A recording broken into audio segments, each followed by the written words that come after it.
not those of W4CY Radio, its employees, or affiliates. We make no recommendations or endorsements for radio show programs, services, or products mentioned on air or on our web. No liability, explicit or implied, shall be extended to W4CY Radio or its employees or affiliates. Any questions or comments should be directed to those show hosts. Thank you for choosing W4CY Radio. Hey everybody, this is Scotty J. What's up guys, this is DJ Zach. Hey guys, you're out with Ambler. Rock Titan Live on W4CY Radio. Every Tuesday from 9 to 9:50 p.m. Eastern. You're listening to Rock Titan Live. On W4CY Radio. You are listening to Rock Titan Live. Every Tuesday from 9 to 9:50 p.m. Eastern. Rock Titan Live. Every Tuesday from 9 to 9:50 p.m. Eastern. Scotty J. DJ Zachy D. Out with Rock Ambler. Titan Live on W4CY Radio. Hey everybody, what's going on? Welcome to Rock Titan Live on W4CY Radio. It is Tuesday, 1 o'clock p.m. Eastern Standard, and, Thanksgiving is over. The Thanksgiving slumber should be well over by now. We have a great show for you today, and for all of you that are listening on W4CY or using one of the apps, and you would like to actually see what's going on because everything is also video enabled, all you got to do is go out to W4CY.com, W4CY.com, click on Talk for TV, and you'll be able to see my beautiful mug and that of our guests. And, any music videos we might be playing because, again, Rock Titan Live, Rock Titan Music Television, that is what we are all about. I want to say a special hello to my lady behind the boards down there in Florida. Dee, what's going on? Hello, hello, hello. How you doing? I'm good, I feel like I'm still on turkey mode. Do you have a turkey coma from Thanksgiving? Oh my god, I don't even I can't even tell you. I don't even remember eating. Like, I wasn't even drunk. I was just, let me not go that far. I felt good on Thanksgiving. And I just remember this big pile of food and my best friend looking at me like, are you really going to eat that? And I looked at him, I was like, yeah.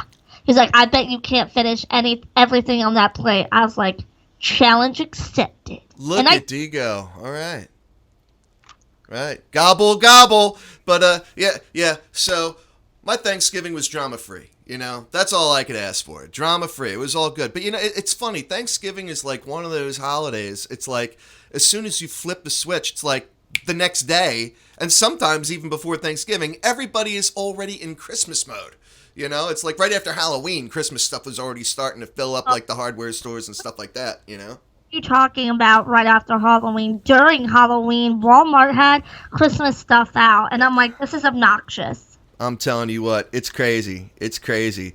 But I'm really excited about this show, Dave, because we are going to be getting into the Christmas spirit a little bit today. Actually, not even a little bit. We're going to be getting into the Christmas spirit a lot. We got a really cool guest with us. His name's Peter Arulian, and he has a rock opera all his own. Now, he's a singer, songwriter, composer. He's a writer. Very, very interesting background. But he's got this rock opera, and some of the folks in it are, well known in some other rock opera type related work that they've done. But then he's got guys from Dream Theater, which is a band that I absolutely love. And we've actually had Jordan Rudis, the keyboard player from Dream Theater, on the show before. He's with Peter on this particular project.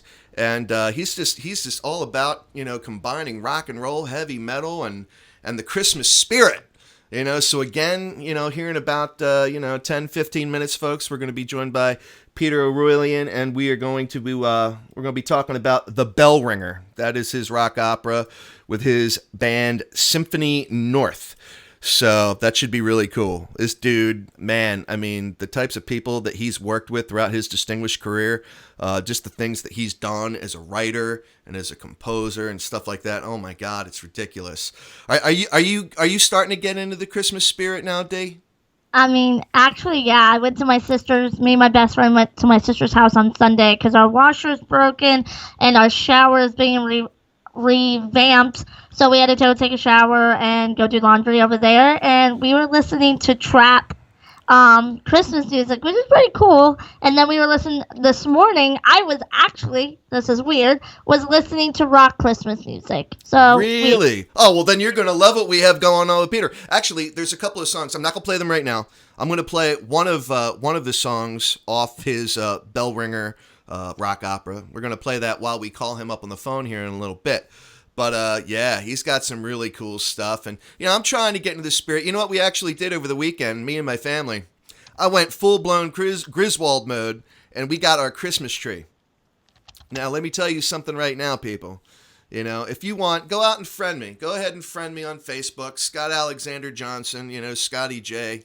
I guess there's just so many Scotty J's, but there's really only one, when you get right down to it. But if you look up Scott Alexander Johnson, you'll probably find me. And in my feed on social media, I don't even think I put anything out on Instagram or Twitter or anything. I probably should. I'm so bad at social media. But in any event, I got this tree, and D, I tell you what, if you saw this tree, you would die. I mean, it is huge. We put it on top of our Honda Pilot, and the thing popped a wheelie. I mean, this thing is enormous. I don't know what I was thinking. It's kind of like Thanksgiving, and your eyes are bigger than your stomach, and you just ate way too much, and you're going to explode. Well, that's kind of what we did with this Christmas tree. Our eyes were bigger than our stomach, and I don't know. We got a tree that was probably way bigger than what we should have done. Thing's 11 feet tall, but it's not just 11 feet tall. We have high ceilings. This baby is fat, all right? This tree got back. Let me tell you something right now. And I got a hernia. I thought I was going to die trying to put it on top of my car. I had a little bit of help from my son and one of his friends that was with us. But oh my God, this thing nearly killed me trying to get it on top of the car. Did you cut it down yourself? No, heck no. My God, I'd still be there. If I had a bow saw, nah, I cheated. I cheated from that perspective, But yeah, we had someone at the tree farm, Clark's Tree Farm. We've been going there for like the last 10 some years. It's down in Jennersville, Pennsylvania. And love it, love it. It's a great family tradition. And we had a guy with a chainsaw come by. I mean, this thing is thick. It's big. This tree's got to weigh like, oh God, it's over 300 pounds. It's got to be over 300 pounds because I'm not that much of a pansy, But this thing is huge. I don't even know how I'm going to get it up in the house. I don't know how I'm going to get it up in the house. All right, that could be taken a lot of different ways. But, I'm talking about setting the tree up in its stand, and propping it up properly in a space that will accommodate it. It's out of control. So, I don't know. I feel like that's what I really miss the most about living up north. I used to live in Ohio. I don't know if you know that. Yes. We talked about this. Yeah. So I spent I think 8 years in Ohio. I'm not quite sure. It was a long time ago. And we used to cut down our own Christmas tree every single year. And I feel like out of everything in Ohio that I miss, that is literally the only thing. Like, nowadays, you could not pay me enough to live in that shithole that you call Ohio. Yeah. Well, it gets cold. It gets cold up here. Actually, a little north of where we are, like up in New York City and stuff. I guess they got some snow yesterday. Last night, things were looking like it might be a little chaotic. I don't know if they actually got anything significant, but we do get some snow up here. Last year it wasn't anything too crazy, but I don't know. Yeah, I love the Christmas spirit. I mean, this is definitely. I tell you what, from October to January, it is my favorite time of year. I mean, everything about it, I mean, football season's going on, and I'm a football nut, and then you've got Halloween, you got Thanksgiving, you got Christmas, you got New Year's. I just love it. I love everything about it, and especially, kind of like you indicated, up where I live, like in the Northeast and Southern Pennsylvania, you get all the change of seasons and everything like that. It's just awesome. And, that's another one of those reasons why I'm looking really forward to speaking with Peter here in a little bit, because he just, he really encompasses the holiday spirit. And I want everybody out there watching Rock Titan Live, to get into the mood, let's embrace the season and the spirit of giving. I know today is like, supposed to be like a National Giving Day. They got to make every day on the calendar like into something, It's like every day on the calendar has to have some special meaning now.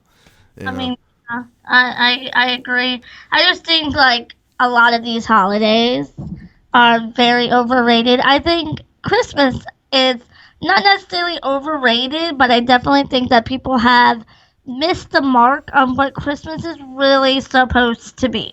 What is it supposed to be? It's supposed to be about getting things, all kinds of things. No, it's about togetherness and Yes. appreciating that, you have a family and doing family-like activities. And, my grandma does get screwed on Christmas. Her birthday is on Christmas, and she's got to do majority of the work. Yeah. Yeah. Haunted. I think she complains, but I feel like if she actually didn't have to do anything, she wouldn't know what to do with herself. Really? She goes crazy. Yeah. My grandma is one to complain, but still want to be in full control, like a crazy person. I see. See, that's where I get it from. Yeah. Well, when it comes to Christmas, do you have any favorite Christmas movies or anything like that, Dee? Anything you need, anything you use to really get into the spirit? What's your favorite Christmas movie? You got to have one. To be quite honest with you, all the 1920s Christmas movies, like Rudolph's Shiny New Year, Baby Happy, the Heat Misers, the Miser Brothers, sorry. Really? You're old school. Love all of those. Christmas is not Christmas without them. Wow. Now, see, myself, when it comes to Christmas and whatnot, Christmas Vacation is up there. Elf has got to be up there. Like those are the kind of movies that I get into. I mean, I like the old, like Rudolph the Red-Nosed Reindeer, Frosty the Snowman, stuff like that. But, Griswold, I got to tell you, I got something actually that I'm planning on doing here, over the next couple of weeks. A little video spoof reel of my own, like a Clark Griswold type of thing. It'll be interesting. It's going to be really interesting to see what kind of feedback I get from that. This is something I was actually hoping to do last year, but time just got away from me. So, I'm going to try to do it this year. But I agree with you when it comes to the Griswolds. Like, I think that it's just a great Christmas movie altogether. Right on. Right on. Well, staying in the spirit of the holiday, I don't want to keep our guest waiting. Everybody, this is going to be fun. This is going to be fun. And all of our interviews are fun, right, Dee? It's never a dull moment. But Peter O'Rulian, this guy is a very, very interesting individual. And he's just got some really cool stuff going on. I want to play one of his songs off the Bell Ringer right now from his band Symphony North. And I think I'd like to play Oh Come, All Ye, Yeah? Yeah, We're going to spin that up, yeah? We ready to rock and roll with that, baby? Yes, I'm ready to rock and roll. All right, so when I say, enjoy, we'll just kick it off, and I'm going to get Peter on the line here. Sound good? Yep. All right, so everybody, this is a song off the Bell Ringer. Enjoy.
are back and we are live on Rock Titan Live, W4CY Radio, and we are joined by the guest of honor, Peter Arulian. How are you doing, sir? I'm good, thank you. How are you? Yeah, good. Thank you for joining us on the show. And, I don't know if you had a chance to listen to your own song there, Peter, but for everybody that was listening and watching, I know we kind of cut off the song a little bit. You're like, whoa, where'd the rest of it go? I cut you off a little bit. I gypped you, so I apologize. But that is just more reason to go out and buy The Bell Ringer, which is an amazing rock opera. Now, am I correct, Peter, in that this is like 24 songs, 24 tracks? It is, yeah. It's a double CD. A lot of music. Wow. So you are the man. Now, I should have introduced you more properly, because, you are a heck of a lot more than just, the mind behind Symphony North, which Symphony North, everybody, is the band that produced The Bell Ringer, has created The Bell Ringer. But, you are an author, a published author, producer, obviously composer, a singer yourself. I know that you have sung with a couple of rather well-known metal outfits. And, of course, we were talking about Heir Apparent, and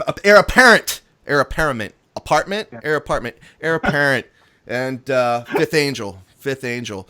And so obviously you got some pipes, but Christmas to you, this holiday season, how much do you look forward to this time of year? Oh, a ton, and this is for me genuine and lifelong. And I'm the person that loves the tinsel and the trappings. And I also really dig that whatever your background or belief, it feels like most people are a little more patient, a little gentler with each other. And so I look forward to this time of year when people are just a little bit kinder. And that was the impetus to try and write a record that combined my passion for big symphonic rock music, my love of storytelling, and my love of these things about Christmas that I think make it, such a great time of year. Yeah, no, for sure. And I love it. I love the fact that you bring that rock and, and the Christmas spirit and everything, and because it can appeal to so many different audiences, it's like you reach out, you grab everybody, and there's just something contagious about that mood, I think, like everyone says, negativity breeds negativity. Well, positivity, breeds positivity, I think, too, at the same time.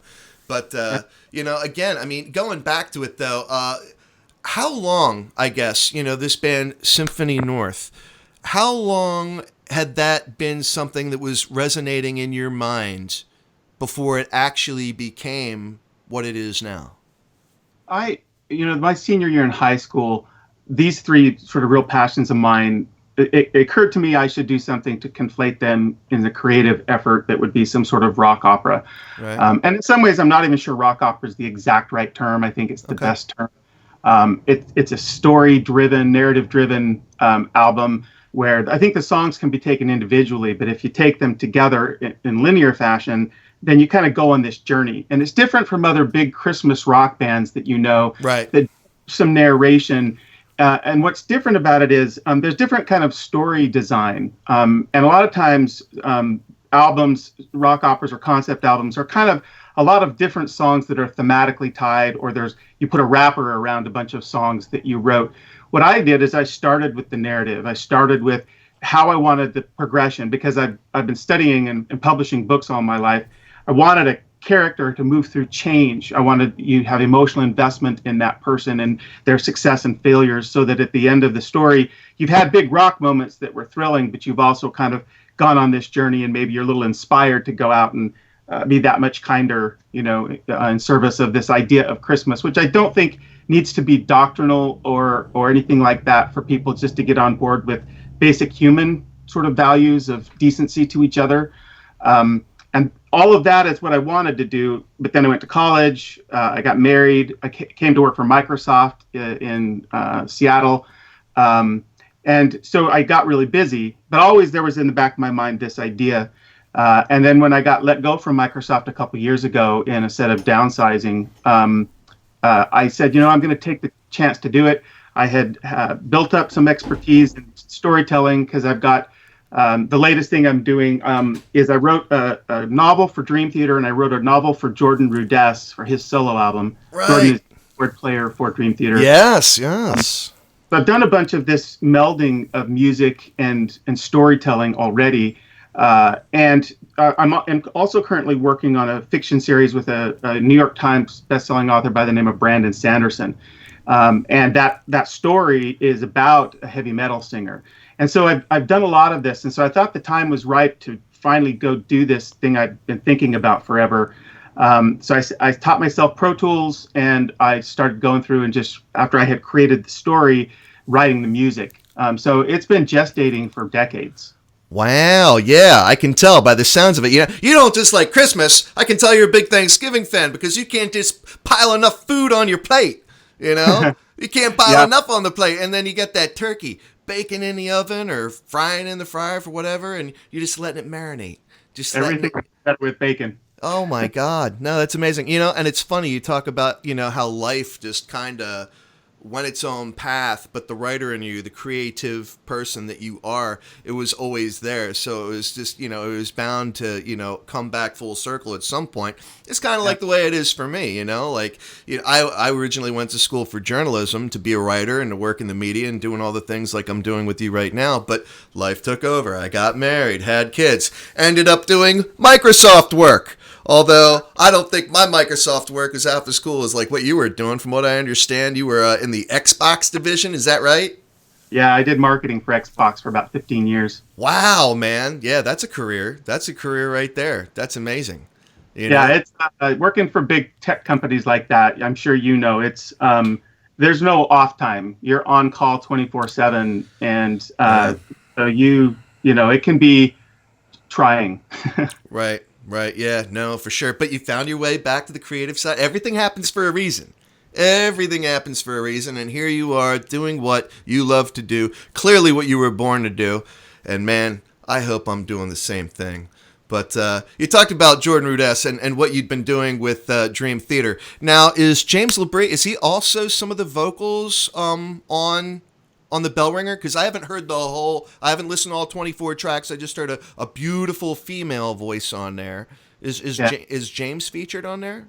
James does. There's one tune that has probably the most aggressive male vocal line. It's got a high C in it. And I needed a voice that had the warmth that is necessary for the verses, but also the strength and athleticism to get up to that note.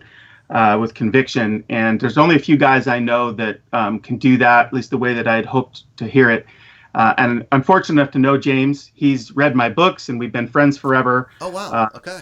And early on in the early days of Dream Theater, when it was just kind of forums, there was a bunch of people that were kind of trying to take him to task for missing a note or two live, and I kind of jumped to his defense to try and explain what it is to have a biological instrument and what the catalog of Dream Theater actually consists of for a vocalist.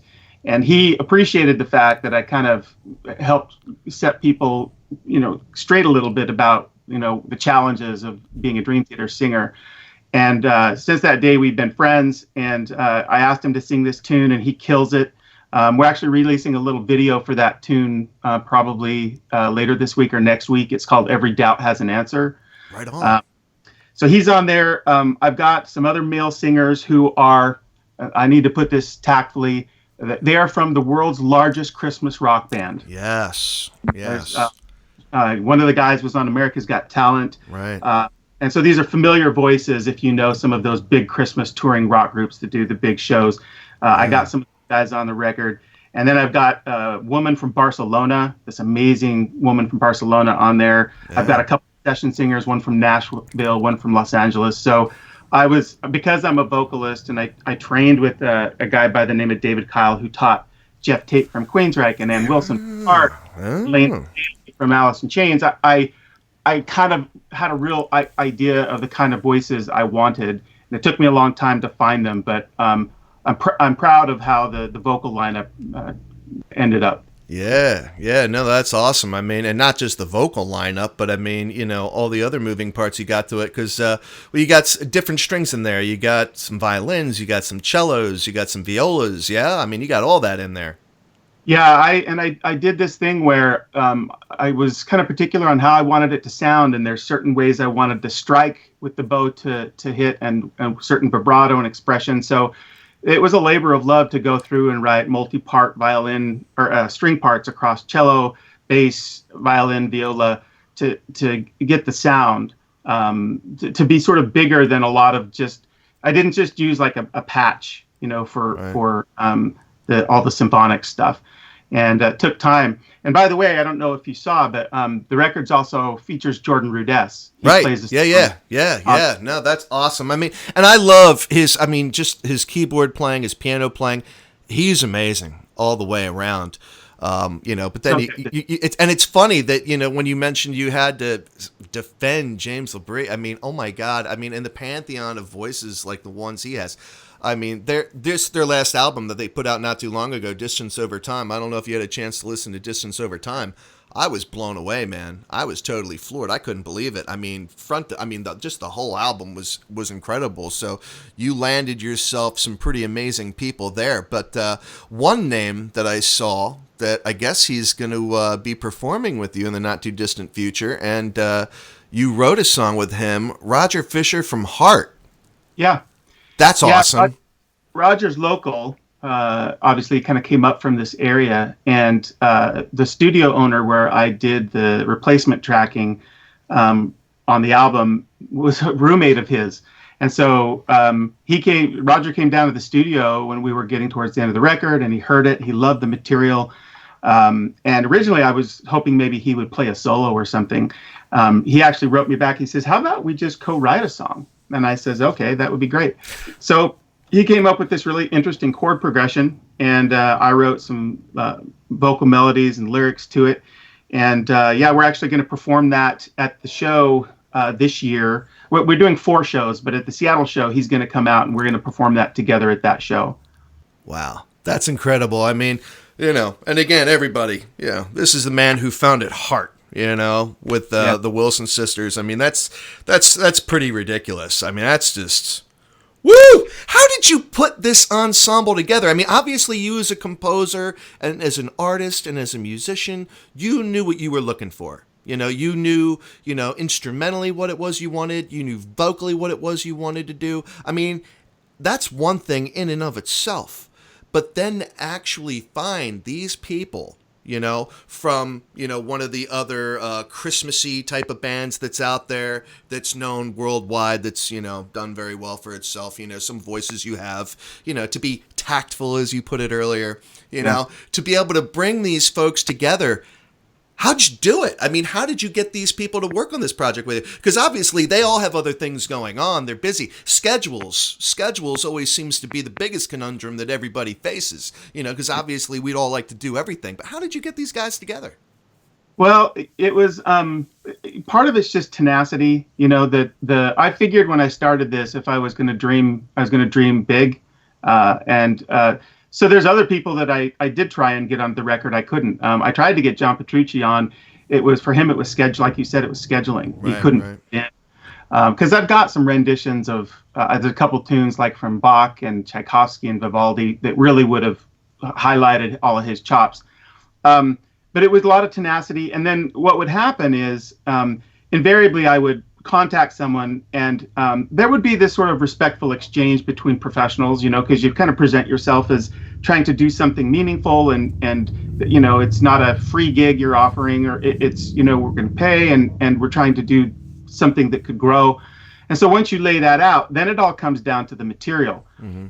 So the first thing I would do after I had made contact is I would send them the story architecture, so they understood that what I was doing was trying to be different than other Christmas rock bands with an actual story, with a real journey-centered story design, which is different from what anybody else is doing. And then it was them hearing the music. And that was, at the end of the day, that was the biggest selling point.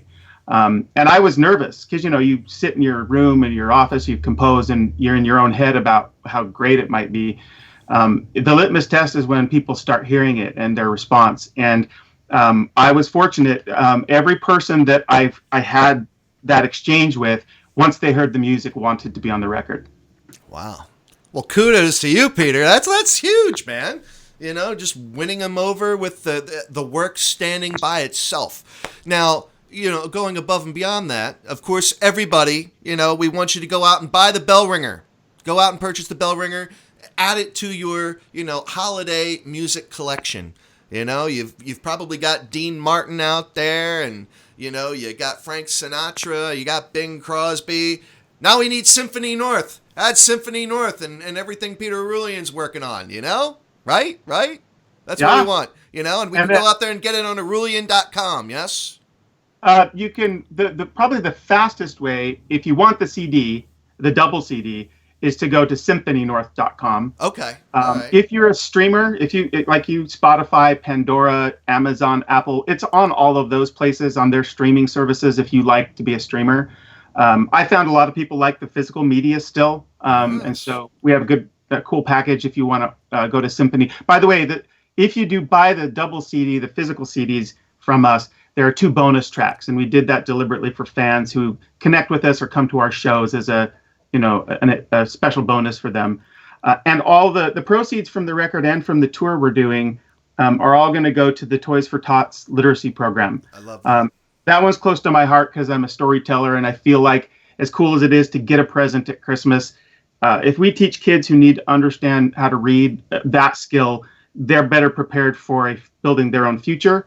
And that's kind of in line with what the whole story is about. The bell ringer guy, grew up homeless. He had a really challenging life, and he ends up finding his own sense of self-worth by helping other people. And so we wanted to give back. And so our proceeds are going to that charity. I love that. Well, kind of getting back to what we were talking about, we were kind of going in this direction. It's one thing to get everybody together, and to record the material and to make all this happen. But obviously, I know you're going to be touring, over the next couple of weeks. I think you go out next week and you have some shows out there, predominantly in the Northwest. Yeah, the Northwest part of the country. Yeah, I was able we did a sort of proof of concept, if you want to call it that, one night engagement last December. And that was the same thing for me. It was kind of to see, like, were other people going to like this when we played it live? And our reaction, like, we got an immediate standing ovation. And I thought, okay, well, we should see if we can grow it. And I was able, on the strength of that, to pick up William Morris Endeavor as my agent. Right. And they are doing this year a 4-city tour for us. And the idea is to replicate that, grow it, start to mature it, and then hopefully next year in 2020 have a more national tour. But you're right, this year it's Seattle, Portland, Boise, and Salt Lake City. Cool. And the cool thing about the theaters is they're more intimate. They're not arenas. Right. A bad seat in any of these venues. Yeah. But now, so is everyone that worked on the bell ringer, are they all going to be part of the tour as well? No, unfortunately, Dream Theater, they just left for their South American leg of their tour. Okay. Because I did ask those guys if they could come out with us. Right. And that's not to say they absolutely would have, but there was a scheduling conflict regardless. Sure. But most of the rest of the folks from the sort of unnamed Christmas rock band that we all adore, most of those people are on the tour. Okay. I've got a guitar player, our lead guitar player. He did a playthrough video of a medley that I combined a Bach piece with a French Christmas carol, and it just absolutely rips. And I actually sent it to John. I said, "This is what you were going to play if I could get you on the record." And he said, "Wow, that guy is awesome." Wow. So, well, Petrucci's pretty special too.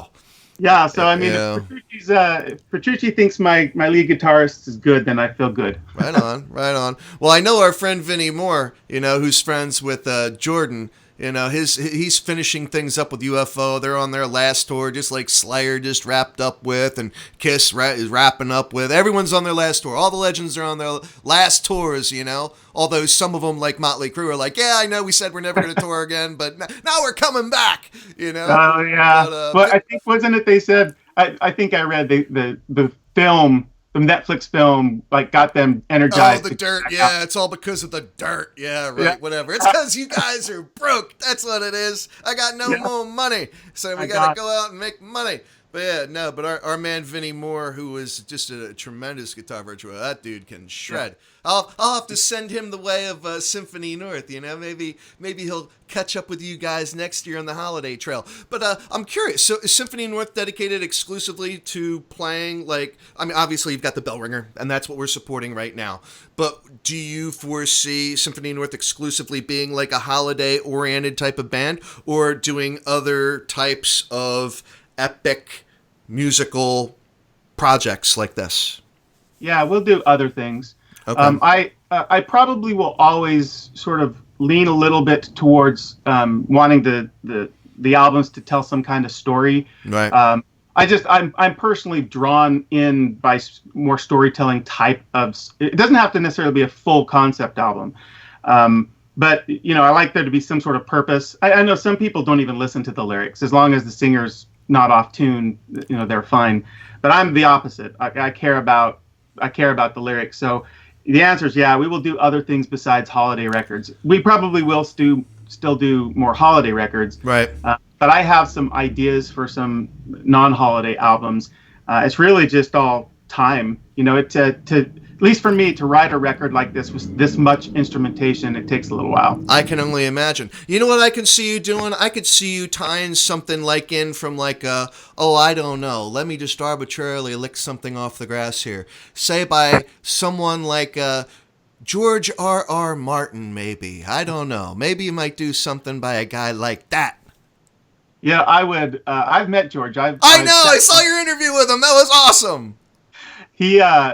I've been on panels at fiction writing workshops and conventions a couple of times, and he's a very sweet, genuine. He's the guy that after the day of panels and he's out at the con parties, drinking and talking to fans. He's a very down to earth guy. Yeah. And if I ever got the chance to do some sort of score or something for a writer of that magnitude, I would leap at it for sure. Oh, man. Yeah, well, I could definitely see you doing it. That'd be epic. I mean, the fact that you had a chance to meet him, and I know because, you're writing, you do stuff like that. And one thing we hadn't even talked about, and I know you got to get going here, but you're an author with Tor Books, yeah? Most of your novels, you've published through Tor Books?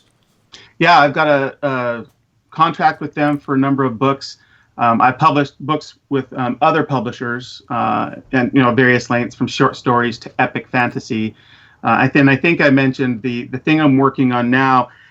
Probably next to George Martin, probably the biggest name in fantasy fiction is this gentleman by the name of Brandon Sanderson. Right. Yeah. And he actually finished The Wheel of Time, the Robert Jordan thing, and his own works now are just ginormous in sales and in quality, and He and I got connected on doing an urban fantasy series, kind of like the Dresden Files for fiction fans. Okay. That is a fantastical world set in London, but the central character is a heavy metal singer, and he knows I know that culture, and I know about music. I've written and I've toured, so it was a good sort of collaboration, and so we're in the process of writing the first book of that, and so it's another way for me to combine my interests. Very cool. Now, could you ever see your music, say with Symphony North, piggybacking off your writing from that world that you're involved with? Yeah. In fact, one of Brandon's business contacts owns an audiobook company. And one of the things that they floated as an idea is when we do some of the audiobook stuff that I could write some music for them. Right on. Kind of stacking audio beds and stuff. So I think that's a likelihood. It'll just depend on the timing. Because like you made the most resonant thing you said is so much of it is scheduling because people are busy. Right. But I think that'll happen. Yeah, for sure. All right. Well, again, everybody, we are here with Peter O'Rourke, Symphony North. Go check out symphonynorth.com. All right. And go get the bell ringer. Awesome stuff. And, just wrapping things up here. If you don't mind, Peter, I would love to leave everybody with a jolly old Wences. What's Wences? Wenceslas. Oh, okay. I missed that part of it. I didn't have that. in the title. I don't know where that went. Okay. There's that classic carol, Good King Wenceslas. And what I did was I put Jolly Old St. Nicholas, Good King Wenceslas, and a portion of Silent Night into a medley. And renamed it Jolly Old Wenceslas. All right. Well, as we let you go here and ride off into the rest of your day, which, again, thank you so much for your time.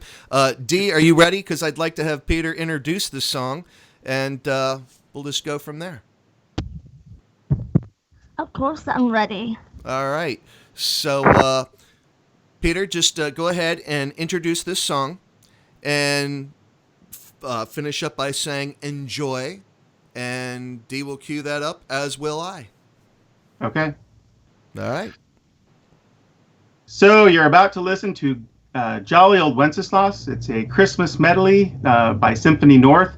It is the second track and first instrumental on our album. Enjoy.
everybody, how killer was that? I'll tell you what, rock and roll meets Christmas.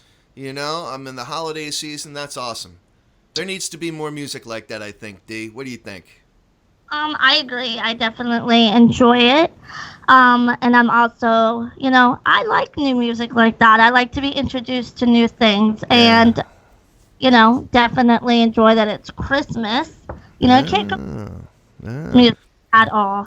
And I liked it. Like I told you, I was listening to Christmas trap music on Sunday, and now I will definitely be playing this stuff in my. Yeah, I'll tell you what, I am definitely adding the bell ringer to my collection. That's for sure. And, when this time next year rolls around, if for some reason Peter needs to find another guitarist, the likes of Petrucci, and some of the other guys he's had jamming with him, our man Vinnie Moore is absolutely incredible. I don't know if UFO is still going to be playing at that point or if he's going to be doing his own touring, but I can't say enough about Vinnie. And I don't know. You think we got enough time here to spin up one song from Vinnie Moore really quick? You think we got some time? I mean, it's up to you. Yeah, I would like to play some Soul Rider, I think. We'll just finish off the show with Soul Rider. We may not finish the whole thing, but again, everybody, we're actually going to be having Vinnie Moore on the show next week, all right? So we'll wet your whistle with that one. We are going to be having Vinnie Moore on the set here with me next week. And this song right here, Soul Rider, is off his newest album, Soul Shifter, that just came out a little bit ago. You ready, Danielle? All right, we'll just play it, and when we got to cut it, we'll cut it. But everybody, Soul Shifter, Vinnie Moore, enjoy.